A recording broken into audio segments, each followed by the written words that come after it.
In today's video, we have the latest trade talk on Flyers captain Claude Giroux. If things don't improve for the Flyers, is it time to move on from their captain? And could we see a trade that would make sense between struggling young forwards between the Bruins and the Islanders? I mean, on the surface, it looks like it would be an even swap. We'll discuss that further. Plus, we also have words from the NHL waiver wire, some more injury updates as well. All that coming up next. So welcome back to another video here at Top Shelf Hockey. As I mentioned, we have a variety of NHL news and some trade rumors to talk about here today. First up, we got news from the NHL waiver wire. We know that the Senators had defenseman Michael Del Zotto on waivers yesterday. He did, in fact, clear. He still has another year left on his contract at $2 million. As I talked about yesterday, I did not expect him to be claimed. If it was a one-year deal and it was in the final year, then it was a possibility. But it's clear that the Senators prefer to go with their younger D. And as DJ Smith, head coach, said here yesterday, that it's more of a, they've kind of changed gears, I guess you could say, than trying to develop more of the young guys.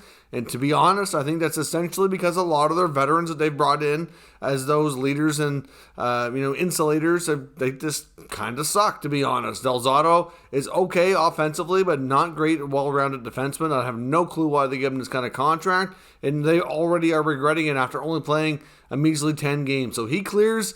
Don't know if they assign him to the minors or if they just keep him around and like healthy scratch him and maybe bring him in once in a while. It's hard to say what they do, but that's another situation gone bad with a poor signing in Ottawa. The Habs have Tyler Toffoli out for about 2 months. That's another blow to an already disastrous season in Montreal. He had a hand injury which required surgery, and I said about an 8-week recovery, so he's likely he won't be back until probably after the Olympic break would be my guess on that front. We also had some more news out of Vancouver as well. They've continued to clean house a little bit. Of course, we saw Jim Benning be let go, Travis Green, and they've had some more members of their front office be relieved of their duties, including Assistant General Manager Chris Gear, as well as Senior Director of Hockey Operations Jonathan Wall. Now, of course, they just hired Jim Rutherford, and some were thinking this was already him kind of leaving his mark on the team, but I don't believe that's the case.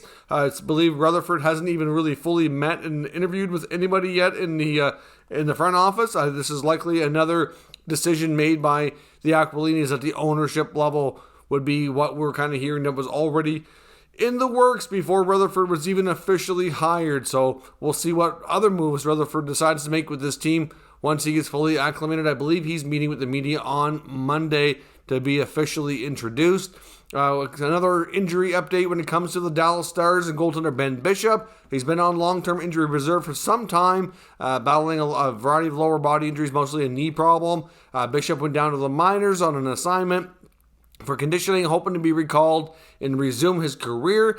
He has been recalled, but he's going back on long-term injury reserve, so that doesn't look good, doesn't sound good. That leads me to think that he's most likely done, that he's probably not going to be suiting up for the Dallas Stars anymore. He'll likely spend the remainder of his contract on LTIR, and I don't think he's going to be able to resume his career. So I believe Bishop in the next couple of days is being made available to the media to answer questions, and we'll see what he says about his injury and his present health condition, but doesn't sound optimistic. I still think there's a good chance we'll see a goalie trade because Jake Ottinger has certainly played more than well enough to earn and keep his regular NHL spot, and Holtby's certainly been the stronger of the other two, so it looks like Hudobin is still going to be the odd man out and likely be moved, but we'll see. The Dallas Stars are in a situation now where they're doing okay. So, we'll see where they're at further down the season here, closer to the trade deadline.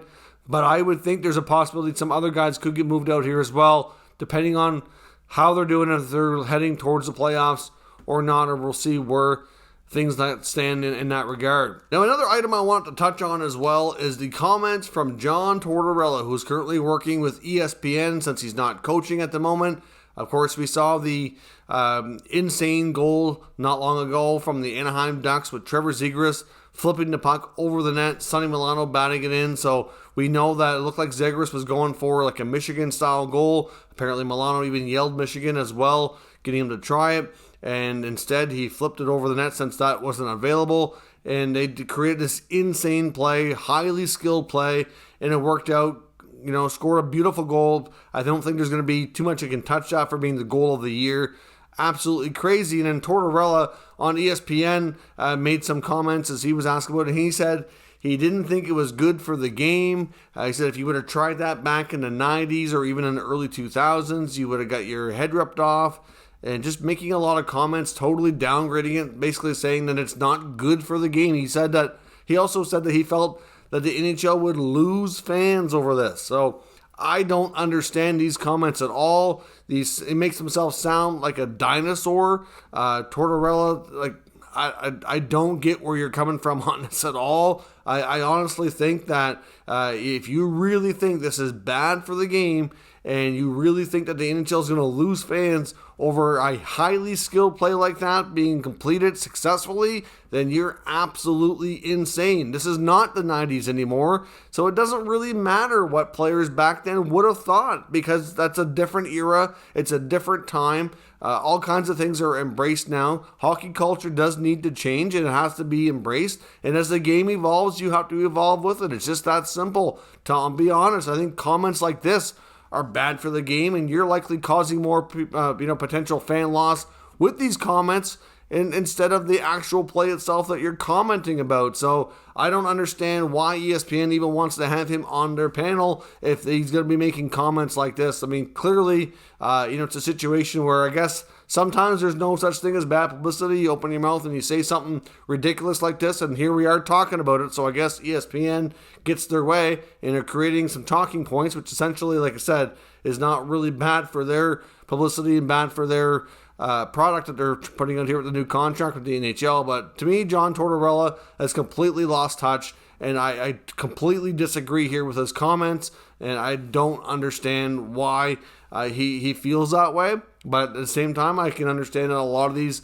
older guys that have been around the game a long, long time, they don't seem to want to evolve with it. But that's problematic for me. You have to change with the times or get left behind, and that's where things are looking at in that regard. Now, the other thing, too, that was interesting, last night, the Sabres and the Rangers were playing, and it looks like the Buffalo Sabres got screwed out of a game-tying goal and a potential point or two in the standings. The Rangers ended up winning the game 2-1, but late in the game, looks like the Sabres thought they had scored the tying goal, and then it was called a good goal on the ice, and then it was essentially overturned, saying that the play was indeed offside. But the NHL later admitted privately to the teams, and then we saw them leak the information out, indicating that they actually were wrong. The play was onside. It should have counted. So it will be interesting to look back later on in the season and see if that missing point does anything, substantial for the standings. I know from the case of the Rangers,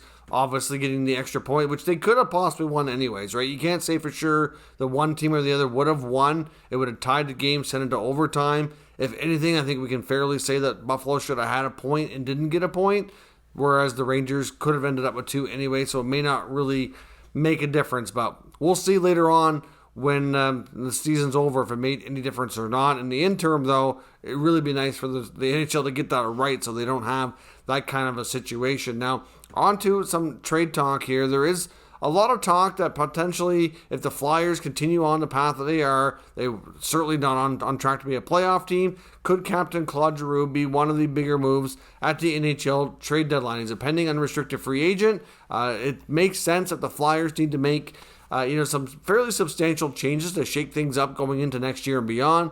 And it might not make sense to bring back the 34-year-old captain. It might make sense to not only do that, but maybe make some other changes as well. So certainly you would have to think that given his career and how productive he's been, there would be a lot of interest in him as a rental at the NHL trade deadline. And it may not be the only one from that team that ends up getting moved if they go down that road. Now, Giroux does have a full no-move clause, so I do believe this is a situation where the Flyers would likely have to talk to him, get a list of teams he might consider wanting to go to that he would waive for, and see what can be worked out to see if he'd have an opportunity to possibly go chase a Stanley Cup somewhere else. Now, there's been a lot of rumors where he's from the Ottawa area and spent a lot of time growing up there since he was a teenager, that he very well might want to play there before his career is over to be closer to family. At this stage, the way things have gone for Ottawa this year, it would be a good fit to have a good veteran player like him, since they've struggled with other veterans they've brought in to kind of insulate the young guys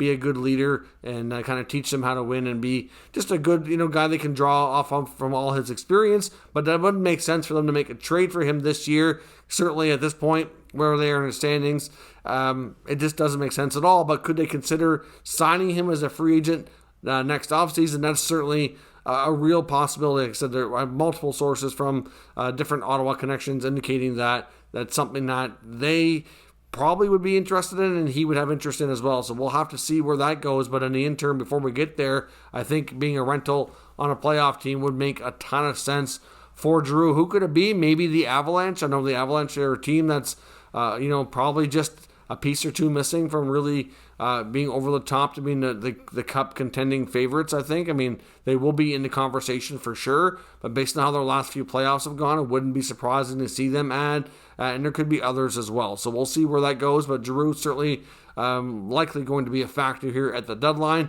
but of course he'll have a lot of control over where he ends up. Now, when it comes to the New York Islanders, as I mentioned earlier, they're getting some players back today from injury, including Brock Nelson. Of course, they've been without guys like Pelech and Nelson and Pollock, and they're at the stage now where they're getting relatively healthy again. So is it too late for them to get things turned around? It's difficult to say, but with all these moves, and today's game, Anthony Beauvillier is going to be a healthy scratch. You could say that it's kind of sending a message. He has not been productive. His last game was especially not great. Really just looked lost up there a little bit from the highlights I've seen. And he's gone, I believe it's like the 13 games now with hardly anything on the score sheet at all. Now, my only concern is that the Islanders and Lou and Barry Trotz seem to be too favoring of the veteran players. Now, the fact that Beauvillier, does he deserve to sit out a game? Sure he does. But will they do the same thing to Palmieri or Parise or even Bailey?